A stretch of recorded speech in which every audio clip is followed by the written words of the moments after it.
Back to news. SIR ప్రధాన ఉద్దేశం ఓటర్ల జాబితాను ప్రక్షాళన చేయడమే తప్ప ఓటర్లను తొలగించడం కాదంటున్నారు ప్రధాన ఎన్నికల అధికారి సుదర్శన్ రెడ్డి. ఓట్లు తొలగిస్తారనే ఆందోళన అవసరం లేదంటున్నారు ఆయన. 24 ఏళ్లుగా ఇక్కడ ఓటర్ జాబితా శుద్ధి జరగలేదని గుర్తు చేస్తున్నారు ఆయన. వివిధ రాష్ట్రాల్లో మాదిరిగానే తెలంగాణలోనూ ఎస్ఐఆర్ ప్రక్రియ జరుగుతుందంటున్న ప్రధాన ఎన్నికల అధికారి సుదర్శన్ రెడ్డితో మా ప్రతినిధి Kiran face to face. SIR ప్రక్రియ ప్రారంభం కాబోతుంది. ఈ నేపథ్యంలో chief electoral officer Sudarshan Reddy గారు మనతో పాటు ఉన్నారు. సార్, ఈ కార్యక్రమం ముఖ్య ఉద్దేశం ఏంటి సార్? ఎస్ఐఆర్ అంటే ప్రధానంగా ఏమేమి ఉండబోతుంది సార్?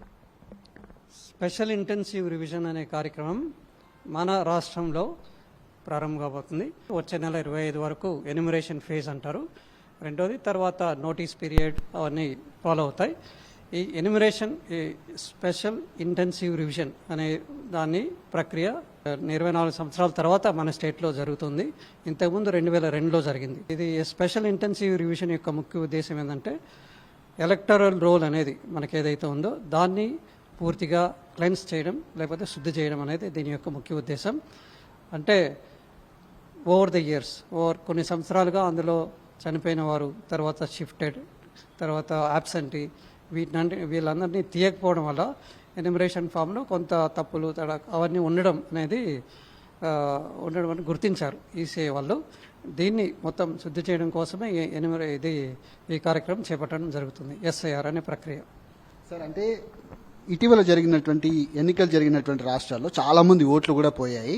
అదే మాదిరిగా తెలంగాణలో కూడా ఓట్లు పోతాయని ఒక అపోహ, ఒక అనుమానాలు అయితే చాలా మంది ప్రజల్లో ఉంది. దీని మీద మీరు ఎట్లా క్లారిటీ ఇస్తారు? ఇంతకుముందు చెప్పినట్టు ఎస్ఐఆర్ అనే ప్రక్రియ ముఖ్యంగా ఎలక్టరల్ రోల్ని క్లెన్స్ చేయడం ఒక్కటే. అందులో ఓట్స్ పోయాయి అనేది అది కాదు. షిఫ్టెడ్ ఎవరైతే 2-3 చోట్ల ఉండడం, తర్వాత షిఫ్ట్ అయిన వాళ్ళ ఓట్లు, ఫర్ ఎగ్జాంపుల్ హైదరాబాద్లో ఓటు ఉంటుంది, తర్వాత నల్గొండలో ఉంటుంది. ఇక్కడ నల్గొండ నుండి ఇక్కడికి షిఫ్ట్ అయ్యారు. షిఫ్ట్ అయినప్పుడు 2 చోట్ల ఓటు ఉంటే నల్గొండలో తీసేయాల్సి వస్తుంది. ఆ విధంగా షిఫ్టెడ్, తర్వాత యాబ్సెంటీ, ఫామ్స్ ఇచ్చినప్పుడు ఫిల్ చేయకుండా ఉండకపోవడం యాబ్సెంట్, తర్వాత చనిపోయిన వాళ్ళ పేర్లు ఉండడం, వీటన్నిటినీ తీసివేసి ఓటర్ రోల్ని క్లీన్ చేయడం ఒకటే దీని యొక్క ముఖ్య ఉద్దేశం. ఇలా చాలా సంవత్సరాల తర్వాత చేయడం వల్ల వేరియస్ స్టేట్స్, తమిళనాడులో కానీ తర్వాత ఇతర ఎక్కడైతే ఇది జరిగిందో, ఎస్ఐఆర్ ప్రక్రియ జరిగిందో 12 స్టేట్స్లో, చాలా వరకు స్టేట్లో కొన్ని చోట్ల 90 లక్షలు, కొన్ని చోట్ల 50 లక్షలు అలా తీసేశారు. అది తీసేయడం ఎందుకంటే అందులో యాబ్సెంటీ ఉన్నారు, షిఫ్టెడ్ ఉన్నారు, డెడ్ ఉన్నారు, తర్వాత డూప్లికేట్స్ అనేవి కూడా చాలా ఉన్నాయి. వీటన్నిటిని తీసేయడంతో ఆ నెంబర్ ఎక్కువగా కనపడుతుంది. ఎన్నో సంవత్సరాల తర్వాత ఇంటెన్సివ్ రివిజన్ జరుగుతుంది దేశవ్యాప్తంగా. మన రాష్ట్రంలోనే కాదు, ఇతర రాష్ట్రాల్లో కూడా 2002, మన రాష్ట్రంలో 2002లో జరిగింది, వేరే రాష్ట్రాల్లో 2003, కొన్ని చోట్ల 2005 అలా జరగడం వల్ల ఓవర్ ద ఇయర్స్ ఎలక్టరల్ రోల్లో కొంత గ్యాప్స్ ఉండడం గుర్తించారు. దానివల్ల ఇది ఎక్కువగా తీసేశారు లేకపోతే అది అనుకుంటున్నారు. అది ఉద్దేశం అది కాదు. క్లెన్స్ చేశారు, ఓటర్ రోల్ ఏదైతే ఉందో దాన్ని శుద్ధి చేశారు అనేది చెప్పడం జరుగుతుంది. 2002లో ఈ ప్రక్రియ సాగింది, మళ్ళీ ఇప్పుడు కొనసాగుతుందని చెప్తున్నారు. ఒకవేళ 2002లో ఉన్నటువంటి వాళ్ళు చాలా మంది యువ ఓటర్లు కూడా ఉన్నారు. ఆ తర్వాత వచ్చినటువంటి ఓటర్లు కూడా రిజిస్టర్ చేసుకొని ఉంటారు.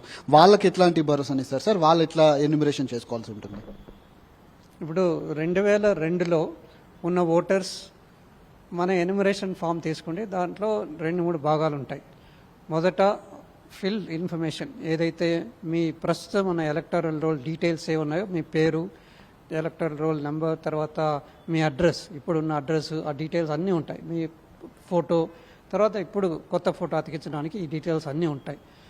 2002లో కూడా మీ పేరు ఉన్నట్టయితే ఆ దానికి సంబంధించిన డీటెయిల్స్ ఫిల్ చేయడం కోసం ఒక సపరేట్ కాలం ఉంది. అందులో మీ డీటెయిల్స్ ఫిల్ చేయాల్సి వస్తుంది. 2002లో మీరు ఓటర్ అయితే, 2002లో మీరు ఓటర్ కాని పక్షంలో 2 బాక్సులు ఫిల్ చేయాల్సి వస్తుంది. ఒకటి 2002లో ఉన్న మీ పేరెంట్స్ యొక్క డీటెయిల్స్ ఫిల్ చేయాలి, తర్వాత మీ డీటెయిల్స్ కూడా ఫిల్ చేయాల్సి వస్తుంది.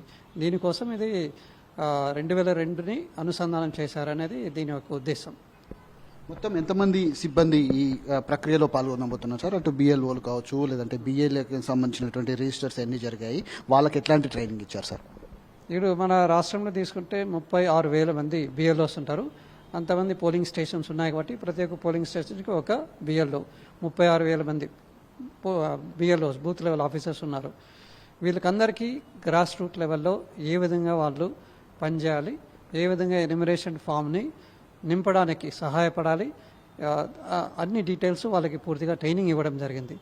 వీళ్ళకి సపోర్ట్గా ప్రతి ఒక్క పొలిటికల్ పార్టీస్ని బూత్ లెవెల్ ఏజెంట్స్ BLA 2 అంటాం, వాళ్ళని కూడా అపాయింట్ చేసుకోమని చెప్పి పదే చాలా పార్టీలకు చెప్పడం జరిగింది. వాళ్ళు కూడా చాలామంది దగ్గర 46,000 మంది BLAస్ని కూడా అపాయింట్ చేశారు వివిధ పార్టీసు. వాళ్ళ యొక్క సహాయం తీసుకొని ఇళ్లను గుర్తించడానికి, తర్వాత వాళ్ళకి ఆ ఏరియా, ఆ BLA అంటే ఆ ఏరియాకి సంబంధించిన ఆ పోలింగ్ స్టేషన్కి సంబంధించిన వ్యక్తి కాబట్టి వాళ్ళకి BLO కన్నా ఎక్కువ ఆ ప్రదేశం బాగా పరిచయం ఉంది కాబట్టి వాళ్ళ సహాయంతో ఇది చేయడం జరుగుతుందని చెప్పి చేయడానికి ఉపయోగపడతారు, సహాయపడతారు అని చెప్పేసి చెప్పడం జరుగుతుంది. చివరిగా ఒక ప్రశ్న సార్, హైదరాబాద్కు సంబంధించినటువంటి విషయాలు ఎన్యూమరేషన్ ఫామ్ అనేది చాలా వరకు తెలుగులోనే ఇస్తున్నారు. ఇక్కడ హైదరాబాద్లో అనేక రాష్ట్రాల నుంచి ఉన్నటువంటి వాళ్ళు ఏళ్ల తరబడి ఇక్కడ ఉన్నారు. అక్కడ ఓట్లు లేకపోయినప్పటికీ ఇక్కడ వాళ్ళు సమాచారం నింపాలంటే వాళ్ళ స్థానికంగా వాళ్ళకు వచ్చినటువంటి వాడుక భాష ఏదైతే ఉంటుందో అది దాంట్లో కాకుండా తెలుగు పూర్తి స్థాయిలో తెలుగే ఉంటుంది. మిగతా భాషల్లో కూడా ఈ ఎన్యూమరేషన్ ఫామ్స్ లేవు. వాళ్ళు ఎట్లా ఫిల్ చేయాలనే కొంత గందరగోళం ఏర్పడుతుంది సార్. హైదరాబాద్లో ఎంతవరకు ఈ మ్యాపింగ్ అయిపోయింది, వాళ్ళకి ఎట్లాంటి ఏదైతే ఎన్యూమరేషన్ ఫామ్ను ఎట్లా ఉంటుంది సార్? హైదరాబాద్ నగరం వరకు తీసుకుంటే మ్యాపింగ్ చేసినప్పుడు 46%, 46% వరకు మ్యాపింగ్ చేయగలిగారు. 15 కాన్స్టిట్యున్సీస్ హైదరాబాద్ పరిధిలో ఉన్నవి. ఆ 15 కాన్స్టిట్యున్సీస్లో చాలా వరకు వివిధ భాషలకు సంబంధించిన వాళ్ళు ఉంటారు కాబట్టి మాకు రిక్వెస్ట్ అయితే వచ్చింది. ఆ రిక్వెస్ట్ని దృష్టిలో పెట్టుకొని GHMC ఎవరైతే డిస్ట్రిక్ట్ ఎలక్షన్ అథారిటీ ఎవరు ఉన్నారో GHMC కమిషనర్ వాళ్ళు కూడా తెలియపరిచాము. వాళ్ళు కూడా మాకు రిక్వెస్ట్ పెట్టుకున్నారు. దానికి పొలిటికల్ పార్టీస్ యొక్క అందరితో సమక్షంగా మీటింగ్ ఏర్పాటు చేసుకుని వాళ్ళ యొక్క ఉద్దేశం కనుక్కొని మాకు చెప్పండి తెలియపరిచాము. అదేవిధంగా వాళ్ళు పొలిటికల్ పార్టీస్ మీటింగ్ పెట్టుకొని వాళ్ళు ఒక భాషలో ఉంటే బాగుంటుంది అని, ఇంగ్లీష్ భాష మాకు బాగుంటుంది అని చెప్పి తెలియపరిచారు. కాబట్టి ఇక్కడ GHMC పరిధిలో ఇంగ్లీష్ భాషలోనే ఇవ్వడం జరుగుతుంది. తెలుగులో కూడా వాళ్ళు తీసుకెళ్తారు. మొత్తం రాష్ట్రంలో ఇతర ప్రదేశం మొత్తము తెలుగులో ఇస్తున్నాం. తెలుగుతో పాటు ఇంగ్లీష్ పత్రాలు కూడా వాళ్ళు తీసుకెళ్తారు ఎక్స్ప్లెయిన్ చేయడం కోసము. BLO ఇంగ్లీష్తో పాటు ఇక్కడ తెలుగు కూడా తీసుకెళ్ళి వాళ్ళు ఏ విధంగా ఫీల్ చేయాలని చెప్పేసి వాళ్ళకి సహాయపడతారు, హెల్ప్ చేస్తారు కూడా. ఇది వారు చెప్పినటువంటి పరిస్థితి కనబడుతుంది. ఈ SIR ప్రక్రియకు సంబంధించినటువంటి అంశాల్లో అన్ని రకాల చర్యలు కూడా తీసుకున్నాము. దేశవ్యాప్తంగా జరుగుతున్నటువంటి SIR ప్రక్రియలో భాగంగానే తెలంగాణలో కూడా కొనసాగుతుంది. దాదాపు 36,000 మంది పైగా ఉన్నటువంటి BLOలు కూడా ఇక శిక్షణ కార్యక్రమాలు కావచ్చు, వాళ్ళకి ఇచ్చేటువంటి ట్రైనింగ్ అంతా కూడా పూర్తయిందని కూడా చెప్తా ఉన్నారు. ప్రధానంగా డబుల్ ఓట్లు ఉన్నటువంటి వాళ్ళు కావచ్చు, ఏదైతే డెత్కు సంబంధించిన చనిపోయినటువంటి వాళ్ళ ఓట్లు తొలగించడం ప్రధాన లక్ష్యం. 2002లో ఉన్నటువంటి ఎలక్టోరల్కు సంబంధించినటువంటి ఓటర్ లిస్ట్ ఏదైతే ఉందో దాని ప్రామాణికంగానే పూర్తి స్థాయిలో ఓటర్ లిస్టుకు సంబంధించినటువంటి అంశం కావచ్చు SIR ప్రక్రియ అంతా కూడా కొనసాగుతుందని కూడా తాను చెప్తా ఉన్నారు. కెమెరామెన్ గోపాల్తో కిరణ్ టీ న్యూస్, హైదరాబాద్.